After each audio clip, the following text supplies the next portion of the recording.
I was coming home from Racine, dropping a friend of mine off.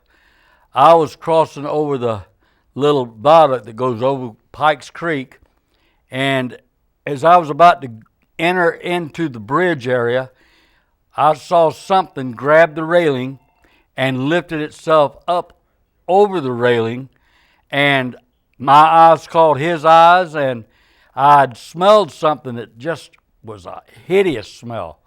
It smelled like a rotten body compared with a skunk all mixed together, the smell, and it was just a hideous smell. But the look, his eyes caught mine, and it was something that I did not want to introduce myself to. And I was already going about 35, 40 miles an hour, so I was by him in a hurry. But that is something that once you've seen it, you'll never forget it, and it'll always make a big impression on your life from there on out. Well, not necessarily, but I have dreamed about him a couple of times, but I lay that to, always wanting to study about it and research it, and I know about as much about it as any of these experts and scientific people do in the field. So, I know a lot about it because I've been studying about it ever since I was in my 20s, early 20s. I've been thinking about it and studying about it and reading about it. Yes, it was about 8 foot tall. And the reason I know that is because I'm about 5.5 foot tall, and it was a good 2.5 feet over me going by him. And it was all hairy. It had darkish black to brown hair all over him except for right in his face area. And his hands were about this long, and they hung, the one that wasn't on the railing hung down around his knees.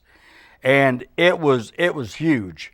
And the feet, that's where it got its name Bigfoot, but the feet of this animal was huge. And it crossed 22nd.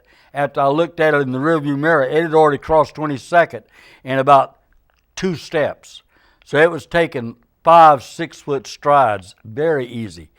And it was snarling at me. It was just looking at me like, if I could get you, it's going to be the end of you. And so that's what I said. I didn't want to stop. I didn't want to look at it. I didn't want to come any closer to it than what I was, which was about 6 foot from it when I passed it on 22nd. Yes, me and a few friends, we had gone to Bray Road. I read the book that Linda Godfrey had written called The Beast of Bray Road, and a few friends and myself wanted to go to Bray Road. We were going to look around there, and the Bray Road is about 2 miles long, give or take a little bit. But as we had already bypassed about, I guess, going up and down, maybe about a good hour, a police officer pulled us over and said, you're making the people nervous around here. Could you tell me what you are? And about the time he said what you are, he looked and saw the book, The Beast of Bray Road, on the dash. He said, never mind, I know what you're here for. He said, you're here at the right time. And he told us that there was a particular field about a mile up the road that he was always being seen in. So he let us go, and we were going up and down again. And as we were coming back down Bray Road again, I looked off to my left, and there was some kind of a creature standing by one of the farm implements that they use to get wheat and stuff. And it was standing there, and it was huge. 2 legs, just like the one on 22nd. It was standing on 2 legs, and it was all hairy. It was all, just big. Even at a distance of about 200 yards when I saw him, that animal was huge. So I could only imagine how big he was up close to him. He was huge. Yeah, whenever I was working in law enforcement, we've got a cemetery in Savannah, Georgia, that we called Bonaventure Cemetery. That's the cemetery where they say if you want to rise again, you get buried in that place. Well, we were looking around out there earlier in the week because there was some trespassers out there, and the caretaker of the property had the police called to come out there and look at a footprint that he had found. There was more than one, but this one particular footprint, and the footprint was about 14 to 16 inches long. It was about 7 to 8 inches wide. It was huge. And we came out there and we looked around, and I mentioned to the guy, now what led you to really come out here and look around and see this footprint? He said, I was making my rounds, but he said, I'm scared. He said, I'm thinking about giving up the job. He said, because while I was standing there, I heard something grunt and give a very guttural growl, and I didn't know where it was coming from, but all of a sudden I turned around and it was coming up behind me. So I ran as fast as I could, is what he told us. And we noticed that some of the graves had been messed with. They had been similar to what you'd think a grave digger would be doing to a grave. And it was all messed up around there. And he said whenever he had gotten back to his house where he was living at the time, being the caretaker, he said he heard the thing run off into the woods and disappear. And about a day or two later, he had given the job up. And I looked at my friend, my partner, and I said, he just saw Bigfoot. He just saw one of the biggest that anybody has ever seen, because with footprints 14, 15, 16 inches long and only 7 to 8 inches wide, that was a huge print.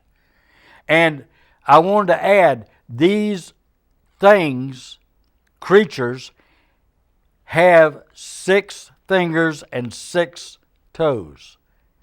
They are freaks. They are freaks of nature.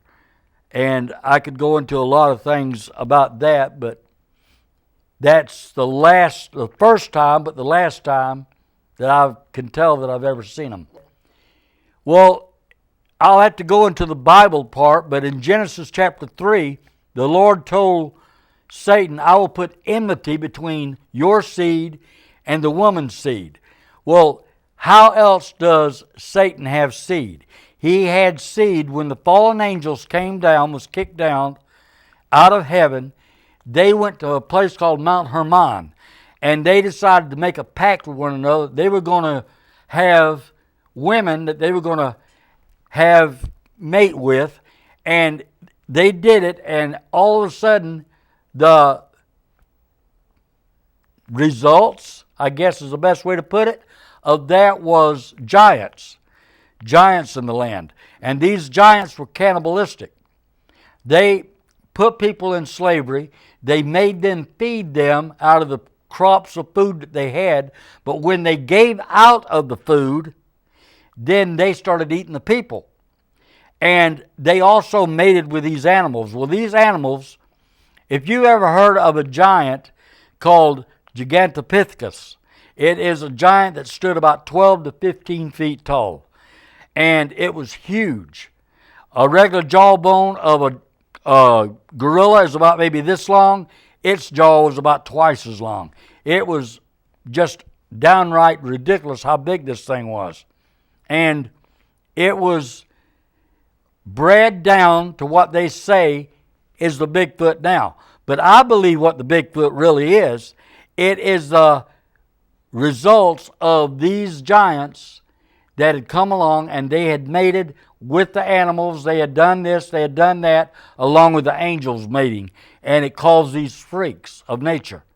And they had 6 fingers, 6 toes. They had double rows of teeth. And I can't hardly even put into words these things, how hideous they are. If you've never seen them, you can only imagine how they really look. I have. It was supposed to be where they said that there was a creation or the Lord had created things before the actual Genesis chapter 1, verse 1. And that the devil came down, he rebelled in heaven, he came down and he destroyed everything that God had. And God had to recreate again.